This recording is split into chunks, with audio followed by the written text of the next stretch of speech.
ಕೈಯಲ್ಲಿ ನೂಲಿತ್ತು. ಒಂದೇ ಒಂದು ಕಾರಣಕ್ಕೋಸ್ಕರ ಅವರನ್ನು ಅಮಾನುಷವಾಗಿ ಹತ್ಯೆ ಮಾಡಲಿಕ್ಕೆ ಪ್ರಯತ್ನ ಮಾಡ್ತಾರೆ. ಇವತ್ತು ಜೀವನ್ ಮರಣದ ಹೊರ ದಾಖಲೆ ಇಲ್ಲ ಇವರಲ್ಲಿ, ಎಲ್ಲಿಯೂ ಇವರಿಗೆ ಸಾಕ್ಷ್ಯ ಸಿಗಲಿಲ್ಲ. ಕೇವಲ ಹಿಂದೂಗಳ ಮೇಲೆ ಆರೋಪವನ್ನು ಮಾಡಿ ಅಮಾನುಷವಾಗಿ ಹತ್ಯೆ ಮಾಡುವಂಥ ಕೆಲಸ ಬಾಂಗ್ಲಾದೇಶದಲ್ಲಿ ಆಗ್ತಾ ಇದೆ. ನಾವೊಂದು ವಿಷಯವನ್ನು ಇವತ್ತು ಚಿಂತನೆ ಮಾಡಬೇಕು. ನನಗೂ ಗೊತ್ತಿದ್ದು, ನಾನು ಶಾಲೆಗೆ ಹೋಗುವ ಸಮಯದಲ್ಲಿ ಈ ಬಾಂಗ್ಲಾ ವಿಮೋಚನೆ ಆದಂಥ ಸಮಯ, ನಾನು ಕೂಡ ವಿದ್ಯಾರ್ಥಿ, 2ನೇ ಕ್ಲಾಸು 3ನೇ ಕ್ಲಾಸ್ನ ವಿದ್ಯಾರ್ಥಿ. ನಮಗೂ ಶಾಲೆಗೆ ಬಂದಿದ್ರು, ಸ್ಟ್ಯಾಂಪನ್ನು ಹಿಡ್ಕೊಂಡು ಶಾಲೆಗೆ ಬಂದು ಟೀಚರ್ ಹೇಳ್ತಾ ಇದ್ರು, ಮನೆಯ ಹಳತ್ತು ಬಟ್ಟೆಯನ್ನು ತಂದು ಕೊಡಿ, ನಿಮ್ಮ ರೆಗ್ಗುಗಳನ್ನು ತಂದು ಕೊಡಿ. ಎಲ್ಲಿಗಂತ ಕೇಳಿದಾಗ ನಮ್ಗೆ ಹೇಳಿದ್ದಾರೆ ಅದು ಬಾಂಗ್ಲಾದೇಶಕ್ಕೆ ಕಳಿಸ್ಲಿಕ್ಕೆ ಅಂತ. ಹಣ ಕೊಟ್ಟಿದ್ದೇವೆ ನಮ್ಮ ದೇಶದ್ದು, ನಾವು ಕಟ್ಟಿದಂಥ ಟ್ಯಾಕ್ಸ್ನಿಂದ ಬಾಂಗ್ಲಾದೇಶವನ್ನು ಇವತ್ತು ಅಭಿವೃದ್ಧಿ ಪಡಿಸಿದ್ದೇವೆ. ಅವರಿಗೆ ಬಟ್ಟೆ ಬರೆಯನ್ನು ಕೊಟ್ಟವರು ಯಾರು? ನಾವು ಭಾರತೀಯರು, ಸಾಮಾನ್ಯ ಜನರು, ಸಾಮಾನ್ಯ ಹಿಂದೂಗಳು. ಇವತ್ತು ಊಟ ಮಾಡಿದ ಬಟ್ಟಲಿಗೆ ಅವರು ಏನು ಮಾಡ್ತಾ ಇದ್ದಾರೆ? ವಿಷವನ್ನು ಹಾಕ್ತಾ ಇದ್ದಾರೆ. ಅಷ್ಟು ಮಾತ್ರ ಅಲ್ಲ, ಅವರನ್ನು ವಿಮೋಚನೆ ಮಾಡಿದ ಯಾರು? ಭಾರತದ ಸೈನ್ಯ. ಲಕ್ಷಾಂತರ ಜನ ಸೈನಿಕರು ಇವತ್ತು ಪ್ರಾಣತ್ಯಾಗ ಮಾಡಿದ್ದಾರೆ. ಯಾರಿಗಾಗಿ? ಪಾಕಿಸ್ತಾನದಿಂದ ಬಾಂಗ್ಲಾದೇಶವನ್ನು ವಿಮೋಚನೆ ಮಾಡಲಿಕ್ಕೆ. ಇವರಿಗೆ ಇವತ್ತು ಅಭಿವೃದ್ಧಿ ಇದೆ. ಈ ಅಭಿವೃದ್ಧಿ ಯಾರಿಂದ ಬಂತು? ಭಾರತದಿಂದ ಬಂತು. ನೆನಪಿರಲಿ ಇವರಿಗೆ. ಇವತ್ತು ಭಾರತದ ವಿರುದ್ಧ 1ಕ್ಕೆ 2ಕ್ಕೆ ಭಾರತದ 7 ರಾಜ್ಯಗಳಿದೆ. ಚಿಕನ್ ನೆಕ್ ಅಂತ ಹೇಳ್ತೇವೆ ನಾವು, ಅಷ್ಟಲಕ್ಷ್ಮಿಯರು ಅಂತ ಹೇಳ್ತೇವೆ. ಅದನ್ನು ನಾವು ವಶಪಡಿಸಿಕೊಳ್ತೇವೆ ಎನ್ನುವಂಥ ಬೆದರಿಕೆಯನ್ನು ಹಾಕ್ತಾ ಇದ್ದಾರೆ. ನಮಗೆ ಬಾಂಗ್ಲಾದೇಶ ಅರ್ಧ ಗಂಟೆಯ ಸಮಯ, ಈ ದೇಶದ ಪ್ರಧಾನಮಂತ್ರಿಗಳು ಮನಸ್ಸು ಮಾಡಿದ್ದಾರೆ. ಆದರೆ ನಮಗೆ ಬೆದರಿಕೆಯನ್ನು ಹಾಕ್ತಾ ಇದ್ದಾರೆ. ನಾವು ಮಾಡಿದಂಥ ರಾಷ್ಟ್ರ, ನಾವು ಕೊಟ್ಟಂಥ ಹಣ, ನಾವು ಕೊಟ್ಟಂಥ ಬಟ್ಟೆ, ನಾವು ಕಟ್ಟಿದಂಥ ಟ್ಯಾಕ್ಸ್ನಲ್ಲಿ ಈ ದೇಶ ಆ ದೇಶವನ್ನು ನಾವು ಕಟ್ಟಿಕೊಟ್ಟಿದ್ದೇವೆ. ಇವತ್ತು ಅನ್ನ ತಿಂದಂಥ ಬಟ್ಟಲಿಗೆ ಅವರು ವಿಷವನ್ನು ಹಾಕ್ತಾ ಇದ್ದಾರೆ ಈ ಬಾಂಗ್ಲಾದೇಶದ ಮತಾಂಧ ಜಿಹಾದಿಗಳು. ಇದರ ವಿರುದ್ಧ ನಮ್ಮ ಹೋರಾಟ. ಅಲ್ಲಿಯ ಹಿಂದೂಗಳನ್ನು ರಕ್ಷಣೆ ಮಾಡಬೇಕೆನ್ನುವುದಕ್ಕಾಗಿ ನಮ್ಮ ಹೋರಾಟ. ಆಮೇಲೆ ಒತ್ತಡವನ್ನು ತಂದು ವಿಶ್ವಸಂಸ್ಥೆಯಲ್ಲಿ ಏನು ಕಾನೂನು ಕ್ರಮ ಕೈಗೊಳ್ಳಬೇಕಾ ಆ ಯೂನಿಸ್ ಇದೆ. ಮೇಲೆ ವಿರೋಧ ಯಾಕೆ ಅಂದ್ರೆ ಅಲ್ಲಿಯ ಇಂದಿನ ಪ್ರಧಾನಮಂತ್ರಿ ಖಲೀದಾ ಜಿಯಾ ಇದ್ರು. ಅವರಿಗೆ ಗೊತ್ತಿದೆ, ಅವರ ತಂದೆ ಎಲ್ಲ ಇದ್ರು ಈ ದೇಶವನ್ನು ಅವರಿಗೆ ರಕ್ಷಣೆ ಕೊಟ್ಟಿದ್ದೇವೆ ನಾವು. ಇವತ್ತು ಈ ಬಾಂಗ್ಲಾದೇಶದ ಮತಾಂತರ ಹೇಳುದು ಅವರನ್ನು ಅದನ್ನು ಕೊಡ್ಲಿಕ್ಕೆ ನಮ್ಮ ದೇಶ ತಯಾರಿಲ್ಲ, ನಮ್ಮ ಪ್ರಧಾನಮಂತ್ರಿ ತಯಾರಿ, ನಮ್ಮ ದೇಶದಲ್ಲಿ ವಿಚಾರವಿಲ್ಲ. ನಮ್ಮ ಇತಿಹಾಸ ನೋಡಿ, ಜಗತ್ತಿನ ಯಾರೇ ಬಂದ್ರು ಅವರನ್ನು ನಾವು ಕರೆದವರನ್ನ ಅವನನ್ನು ಕೊಂದದ್ದು ಕೇವಲ ಹಿಂದೂ, ಕೇವಲ ಹಿಂದೂ, ಕೇವಲ ಹಿಂದೂ. ಹಾಗಾಗಿ ನಮಗೆಲ್ರಿಗಿದು ಸಂದೇಶ, ನಮ್ಮ ಜಾತಿ ಭಾಷೆ ಎಲ್ಲವನ್ನ ಮೀರಿ ಮಾಡಿ ನನ್ನ ಮಾತನ್ನು ಮುಗಿಸ್ತೇವೆ.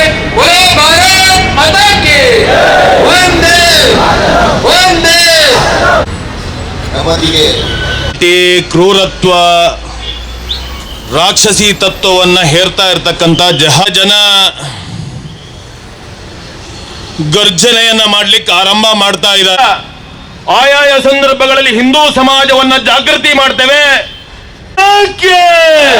ಪ್ರಭು ಶ್ರೀರಾಮಚಂದ್ರ ಮಹಾರಾಜ್ ಕೆ, ಪವನ ಸುತ ಹನುಮಾನ್ ಕೆ, ಗೋ ಮಾತಾ ಕೆ, ಸನಾತನ ಹಿಂದೂ ಧರ್ಮಕ್ಕೆ.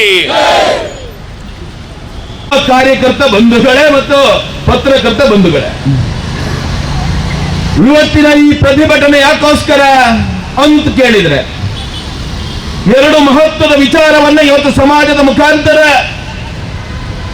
ಎಚ್ಚರಿಸುವಂತ ಕೆಲಸ ಆಗಬೇಕು ಅಂತ ಹೇಳುವಂತ ಕಾರಣವನ್ನು ಇಟ್ಟುಕೊಂಡು ಈಗಾಗಲೇ ಶಿವಣ್ಣ ಹೇಳಿದ್ರು ವಿವರವಾಗಿ. ಒಂದು ಕಡೆ ಹಿಂದುವಿಗೆ ಅನ್ಯಾಯ ಆಗಿದೆ, ಜಗತ್ತಿನಲ್ಲಿರ್ತಕ್ಕಂಥ ಯಾವುದೇ ಹಿಂದುವಿಗೆ ಅನ್ಯಾಯ ಆದ್ರೆ ನಾವು ಸುಮ್ಮನೆ ಕೂತ್ಕೊಳ್ಳಕ್ಕಾಗತ್ತಾ? ಯಾರಿಗೆ ಅನ್ಯಾಯ ಆಗಿದೆ ಅಂತ ಕೇಳಿದ್ರೆ, ತಾನೊಬ್ಬ ಹಿಂದುತ್ವವನ್ನು ಆಚರಣೆ ಮಾಡ್ತೀನಿ ಅಂತ ಯೋಚನೆ ಕೊಂಡು ಕೆಲಸ ಮಾಡ್ಕೊಂಡು ಬಂದಿರತಕ್ಕಂಥ ಬಾಂಗ್ಲಾದೇಶದ ಸಹೋದರ, ಅವನೇನು ತಪ್ಪು ಮಾಡಲೇ ಇಲ್ಲ.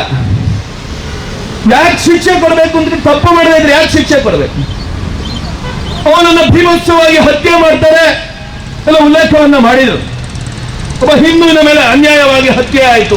ಹತ್ಯೆ ಮಾತ್ರ ಮಾಡಲಿಲ್ಲ, ಅವನು ಯಾವ ರೀತಿ ಕ್ರೂರವಾಗಿ ಶಿಕ್ಷಿಸಿದ್ರು ಅಂತ ಯೋಚನೆ ಮಾಡಿ ಆ ಹೆಣಕ್ಕೆ ಯಾವ ರೀತಿ ಬೆಂಕಿಯನ್ನು ಕೊಟ್ಟರು. ನಾನು ಹೇಳಿದ್ದಲ್ಲ, ಪತ್ರಿಕೆಗಳಲ್ಲಿ ಬಂದಿರತಕ್ಕಂಥದ್ದು, ದೃಶ್ಯ ಮಾಧ್ಯಮಗಳಲ್ಲಿ ಬಂದಿರತಕ್ಕಂಥದ್ದು. ಅದು ಬಾಂಗ್ಲಾದೇಶದಲ್ಲಿ ನಡೆದರೆ ಭಾರತ ದೇಶದ ಮಂಗಳೂರಿನ ಕೆಂಜಾರಿನ ರೈಲ್ವೆ ಟ್ರ್ಯಾಕಿನ ಬಳಿ ಒಂದು ಹತ್ಯಾಕಾಂಡ ನಡೆಯುತ್ತೆ.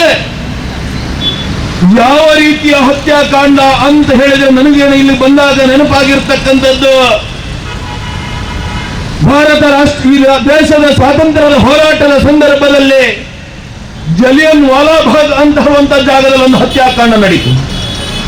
ಯಾರು ಈಗ ನಾವು ಘೋಷಣೆಯನ್ನ ಕೂಗಿರ್ತಕ್ಕಂಥ ಒಂದೇ ಮಾತರಂ ಘೋಷಣೆ ಹಾಕ್ತಾರೆ, ಭಾರತ್ ಮಾತಾ ಕಿ ಜೈ ಘೋಷಣೆ ಹಾಕ್ತಾರೆ ಅಂತ ಹೇಳಿದವರ ಮೇಲೆ ಬ್ರಿಟಿಷ್ ಕರ್ಜನ್ ಶೂಟ್ ಆರ್ಡರ್ ಮಾಡ್ತಾರೆ. ಸಾವಿರಾರು ಜನರುಗಳ ನಿರ್ಭಯವಾಗಿ ಹತ್ಯೆ ನಡೆಯುತ್ತೆ. ಸ್ವಾತಂತ್ರ್ಯಕ್ಕೋಸ್ಕರ ಜಲಿಯನ್ ವಾಲಾಬಾಗಿನಲ್ಲಿ ಸಾವಿರಾರು ಜನ ಆತ್ಮಾರ್ಪಣೆ ಮಾಡಿಕೊಂಡ್ರ. ಅರೆ, ಮಂಗಳೂರಿನ ಕೆಂಜಾರಿನಲ್ಲಿ ನಡೆದಿರತಕ್ಕಂಥ ಘಟನೆಯನ್ನೊಮ್ಮೆ ನೆನಪಿಸಿಕೊಂಡ್ರೆ ಮೈ ಝುಮ್ ಅಂತ ಅನಿಸುತ್ತೆ. 12ನೇ ತಾರೀಕಿಗೆ ಕೆಂಜಾರಿನ ಕಪಿಲಾ ಗೋಶಾಲೆಯ 2 ಹಸುಗಳು ಕಾಣೆಯಾಗಿದೆ ಅಂತ ಹುಡ್ಕೊಂಡು ಹೋಗ್ತಾರೆ. ಆ ಹಸುಗಳು ಎಲ್ಲಿ ಸಿಗತ್ತೆ ಅಂತ ಕೇಳಿದ್ರೆ ಕೆಂಜಾರ್ ಬಳಿ ಇರ್ತಕ್ಕಂಥ ಹತ್ತಿರದ ರೈಲ್ವೆ ಟ್ರ್ಯಾಕ್ ಬಳಿ ಹಸುಗಳು ಕಾಣಲಿಕ್ಕೆ ಸಿಗತ್ತೆ. ಅದೇ ಹತ್ತಿರದ ಕಾಡಿನಲ್ಲಿ ಸುಮಾರು 80ಕ್ಕಿಂತ 100 ಗೋವುಗಳ ಭೀಕರವಾಗಿರ್ತಕ್ಕಂಥ ಹತ್ಯಾಕಾಂಡವೇ ನಡೆದು ಹೋಗಿದೆ ಮಂಗಳೂರಿನ ಕೆಂಜಾರಿನಲ್ಲಿ ಅಂತ ಹೇಳಿದ್ರೆ ನೀವು ಯಾವ ರೀತಿ ಯೋಚನೆ ಮಾಡಬೇಕು ಇವತ್ತು? ಅದೇ ಹಿಂದುತ್ವ ಅಂತ ಹೇಳಿದ್ರೆ ನಮ್ಮ ನಂಬಿಕೆಗೋಸ್ಕರ ಆ ತಾಯಿ ನಮಗೇನೆಲ್ಲ ಕೊಟ್ಟಿಲ್ಲ. 100 ಜನ ಇವತ್ತು ಕೃಷಿಕರನ್ನು ಯೋಚನೆ ಮಾಡಿ ನೋಡಿ. ಕೃಷಿಕರು ಗೋವಿನಿಂದಲೇ ಬದುಕುವಂತ ಸಾವಿರಾರು ಜನ ಇವತ್ತು ಈ ದೇಶದಲ್ಲಿ, ಲಕ್ಷಾಂತರ ಜನ ಈ ದೇಶದಲ್ಲಿದ್ದಾರೆ. ಆ ಗೋವಿನ ಹಾಲಿನಿಂದ ನಮ್ಮ ಊಟ, ನಮ್ಮ ಜೀವನದ ವ್ಯವಸ್ಥೆ, ಅದೇ ಗೋವಿನ ಹಾಲಿನಿಂದ ನಮ್ಮ ಜೀವನ, ನಮ್ಮ ದಿನನಿತ್ಯದ ವ್ಯವಸ್ಥೆಗಳಿಗೆ ಅದೇ ಗೋವಿನ ಉತ್ಪನ್ನಗಳನ್ನೇ ಬಳಸಿಕೊಳ್ತೇವೆ. ಅವ ಬಿಜೆಪಿ ಇರ್ಬೋದು, ಅವ ಕಾಂಗ್ರೆಸ್ ಇರ್ಬೋದು, ಅವ ಪೊಲೀಸ್ ಇರ್ಬೋದು, ಇವ ಅಧಿಕಾರಿ ಇರ್ಬೋದು, ಆ ಗೋವಿನಿಂದಾಗಿಯೇ ನಾವು ಬದುಕುವಂತ ಜನಗಳು ಈ ದೇಶದಲ್ಲಿ ಇದ್ರೆ ಅಂತಹ ಗೋವುಗಳನ್ನೇ ಅತ್ಯಂತ ಕ್ರೂರವಾಗಿ ಹಿಂಸೆಯನ್ನ ಕೊಟ್ಟು ಭೀಭತ್ಸವಾಗಿ ಹತ್ಯಾಕಾಂಡವನ್ನು ನಡೆಸಿರ್ತಕ್ಕಂಥ ಘಟನೆ ಮಂಗಳೂರಿನ ಕೆಂಜಾರಿನಲ್ಲಿ ನಡೆದಿದೆ. ಅದಕ್ಕೋಸ್ಕರ ನಮ್ಮ ಸ್ಪಷ್ಟವಾಗಿರ್ತಕ್ಕಂಥ ಸಂದೇಶವನ್ನು ಕೊಡಬೇಕು. ಆ ಗೋಹಂತಕರಿಗೆ ಸ್ಪಷ್ಟವಾಗಿರ್ತಕ್ಕಂಥ ಸಂದೇಶವನ್ನು ಕೊಡಬೇಕು. ಆ ಸರ್ಕಾರಕ್ಕೆ ಸ್ಪಷ್ಟವಾಗಿರ್ತಕ್ಕಂಥ ಆಗ್ರಹವನ್ನ ಮಾಡಬೇಕು. ಇಂತಹ ಹಂತಕರನ್ನ ಕಟ್ಟಿ ಮೆಟ್ಟಿ ಹಾಕುವ ತನಕ ಹಿಂದೂ ಸಮಾಜ ವಿರಮಿಸುವುದಿಲ್ಲ ಅಂತ ಹೇಳುವಂತ ಸಂದೇಶವನ್ನು ಕೊಡುವುದಕ್ಕೋಸ್ಕರ ಈ ಪ್ರತಿಭಟನೆ ನೆನಪಿಟ್ಟುಕೊಳ್ಳಿ.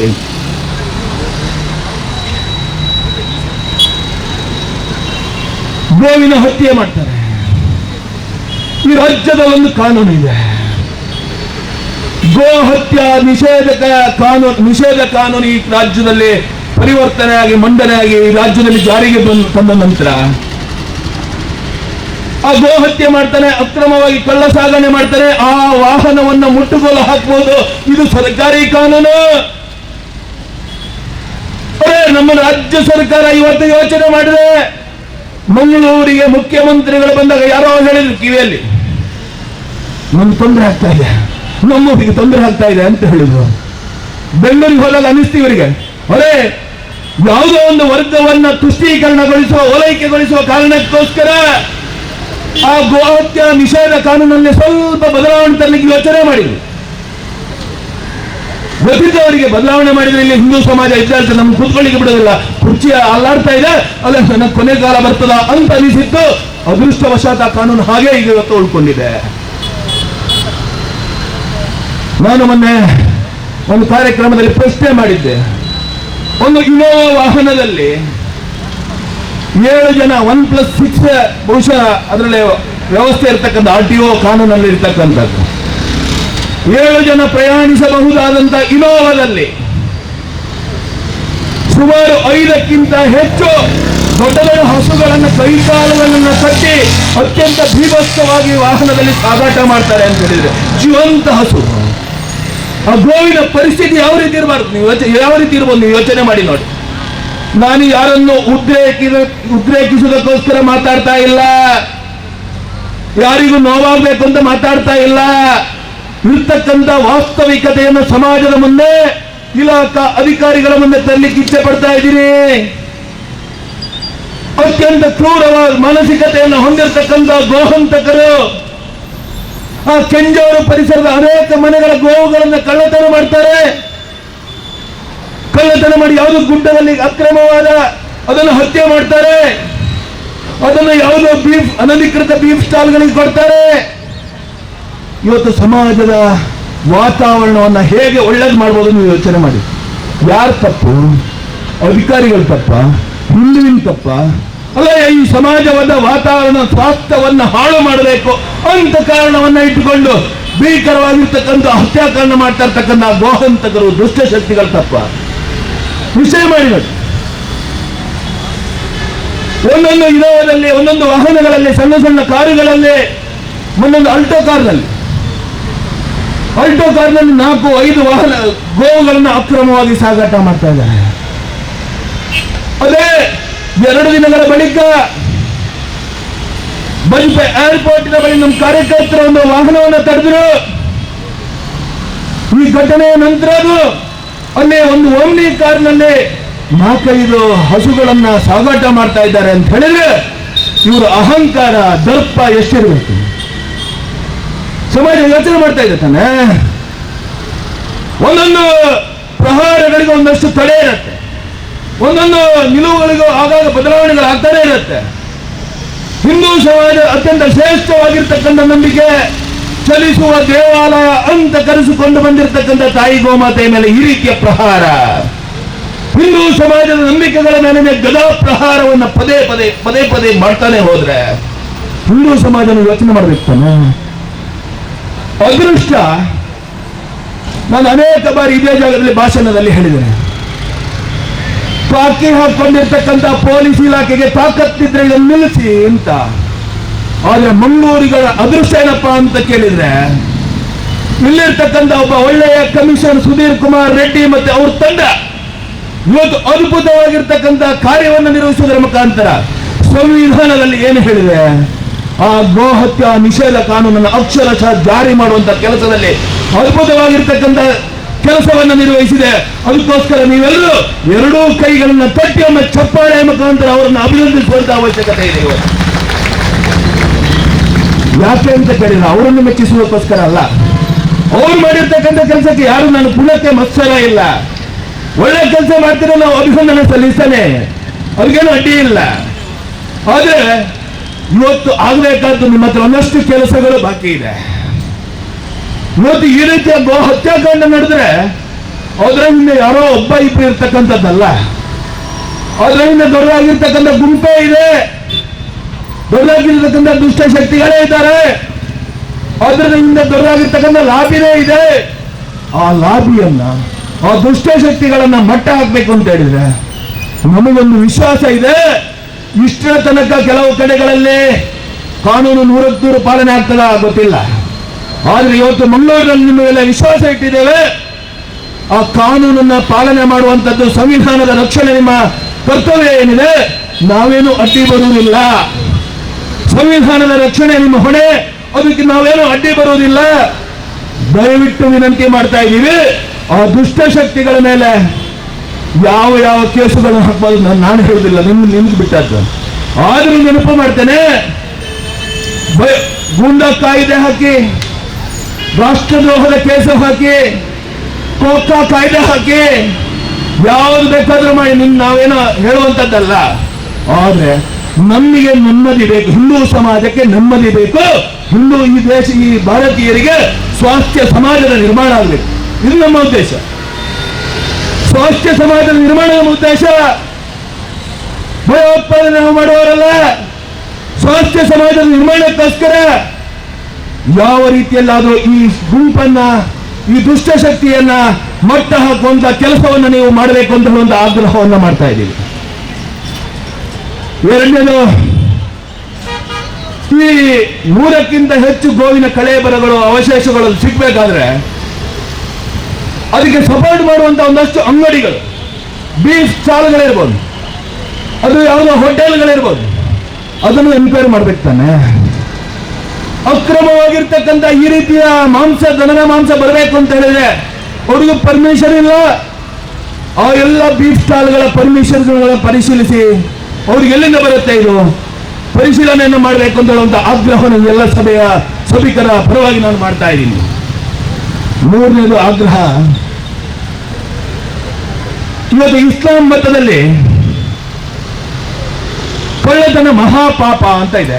ಕುರಾನ್ ನಲ್ಲಿ ಹೇಳ್ತಾರೆ ಕೊಳ್ಳತನ ಮಹಾಪಾಪ ಅಂತ. ನಾನು ಹೇಳಿದ್ದನ್ನ ಅವರು ಹೇಳಿದ್ದನ್ನ ಕೇಳಿದ್ದು. ಆ ಕಳ್ಳತನ ಮಹಾಪಾಪ ಅಂತ ಹೇಳಿದ್ರೆ ಈ ಎಲ್ಲ ಗೋವುಗಳನ್ನು ನಮ್ಮನ್ನು ಹೇಳ್ತಾ ಇದ್ದಾರೆ. ಭುಜಂಗನ ನವೀನ ಹೇಳಿದ್ರು, ಕೆಂಜಾರಿನ ಬಳಿ ಅನೇಕ ಮನೆಯ ವ್ಯಕ್ತಿಗಳ ಗೋವುಗಳು ಇವತ್ತು ಕಾಣೆಯಾಗಿದೆ, ಕಳ್ಳತನ ಮಾಡಿದ್ದಾರೆ. ಕೆಂಜಾರು ಗೋಶಾಲೆಯ, ಕಪಿಲ ಗೋಶಾಲೆಯ ಅನೇಕ ದನಗಳು ಇವತ್ತು ಕಾಣೆಯಾಗಿದೆ ಅಂತ ಹೇಳಿದ್ರೆ ಕಾರಣ ಕಳ್ಳತನ.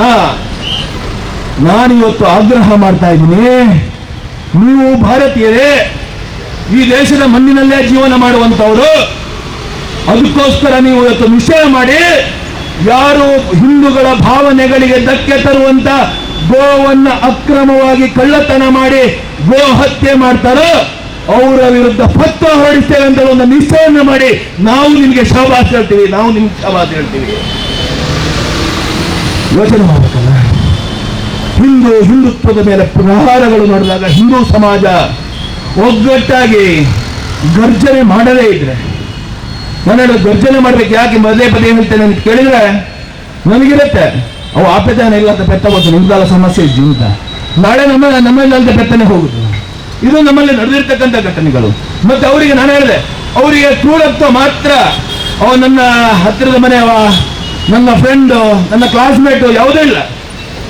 ಅದಕ್ಕೋಸ್ಕರ ಜಹಾದಿ ಶಕ್ತಿಗಳಿಗೆ ಸರಿಯಾಗಿರ್ತಕ್ಕಂಥ ಉತ್ತರ ಸಂಘಟಿತ ಹಿಂದೂ ಸಮಾಜ ಇವತ್ತು ವಿಶ್ವ ಹಿಂದೂ ಪರಿಷತ್ ಬಜರಂಗಳ, ವಿಶೇಷವಾಗಿ ಬಜರಂಗಳ ಕಾರ್ಯಕರ್ತರು ರಾತ್ರಿ ಹಗಲೆನ್ನದೇ ಈ ಗೋವಿನ ರಕ್ಷಣೆಯಲ್ಲಿ ತೊಡಗಿಸಿಕೊಂಡಿರ್ತಕ್ಕಂಥ ನಿಮ್ಗೆಲ್ಲರಿಗೂ ಗೊತ್ತಿದೆ. ಇವತ್ತು ಸ್ವಲ್ಪ ನಮ್ಮ ಇಲಾಖೆಗಳು ಇದರ ಪೂರಕವಾಗಿ ಸಂಘಟನೆ ಪೂರಕ ನೆನಪಿಟ್ಟುಕೊಳ್ಳಿ. ನಾಳೆ ಪತ್ರಿಕೆಗಳ ಇಲಾಖೆಯ ಅಧಿಕಾರಿಗಳಿರ್ತಕ್ಕಂಥ ಸಂದರ್ಭ. ಇವತ್ತು ಸಮಾಜದ ಸ್ವಾಸ್ಥ್ಯವನ್ನು ಉಳಿಸಿಕೊಳ್ಳುವುದಕ್ಕೋಸ್ಕರ ನಾವೆಲ್ಲ ಒಗ್ಗಟ್ಟಾಗಿ ಹೋರಾಟವನ್ನ ಮಾಡೋಣ. ಮತ್ತೆ ಗೋವಿನ ವಿರುದ್ಧ, ಮತ್ತೆ ಹಿಂದೂವಿನ ವಿರುದ್ಧ ಈ ರೀತಿಯ ಘಟನೆಗಳು ನಡೆದರೆ ಅದಕ್ಕೆ ಮುಂದಿನ ದಿನಗಳಲ್ಲಿ ಸರಿಯಾಗಿರ್ತಕ್ಕಂಥ ವಿನಂತಿಯನ್ನು ಕೈ ಮುಗಿದು ಮಾಡಿಕೊಂಡು ಅವಕಾಶ ಮಾಡಿಕೊಟ್ಟಿರ್ತಕ್ಕಂಥ ನಿಮಗೆಲ್ಲರಿಗೂ ಸಮಾಜ, ಬಹುಸಂಖ್ಯಾತ ಹಿಂದೂ ಸಮಾಜದ ಅತ್ಯಂತ ಶ್ರೇಷ್ಠವಾಗಿರ್ತಕ್ಕಂಥ ನಂಬಿಕೆಯ ಭಾಗ. ಆ ನಂಬಿಕೆಗಳ ಮೇಲೆ, ಭಾವನೆಗಳ ಮೇಲೆ